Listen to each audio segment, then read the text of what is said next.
ఉదాహరణగా ఒక పోలిక చెప్తా. మన రాష్ట్రము పంట పొలం అనుకోండి. ఆ పొలాన్ని సాగు చేసే బాధ్యత మీరంతా 5 ఏళ్ల క్రితం జగన్ అనే ఓ రైతుకి ఇచ్చారనుకోండి.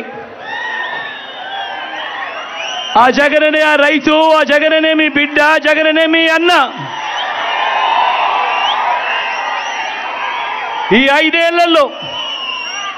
ఏళ్లలో రాష్ట్రం అనే ఈ పొలంలో ఈ గడగడా చెప్పిన ఈ స్కీములు, చేసిన మార్పులు, చేసిన సంస్కరణలు, తీసుకువచ్చిన విప్లవాలు, ఇవే విత్తనాలతో వీటినే విత్తనాలుగా మన రాష్ట్రంలో ఇంటింటా అభివృద్ధి, సంక్షేమం, సంతోషం, మంచి భవిష్యత్ అనే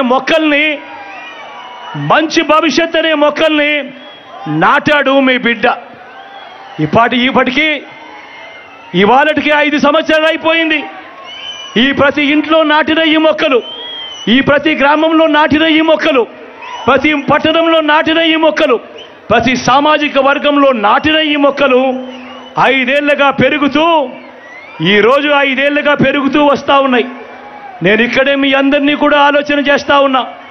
ఈరోజు జగన్ అనే మీ రైతు, జగన్ అనే మీ బిడ్డ, జగన్ అనే మీ అన్న రాష్ట్రం అనే పంట పొలంలో వేసిన ఈ విత్తనాలన్నీ మరో 15 సంవత్సరాలలో వృక్షాలవుతాయి. మరో 15 సంవత్సరాలలో వృక్షాలవుతాయి. 15 సంవత్సరాల తర్వాత ఆ పిల్లలు ఆ క్వాలిటీ చదువులతో బయటకు వస్తారు.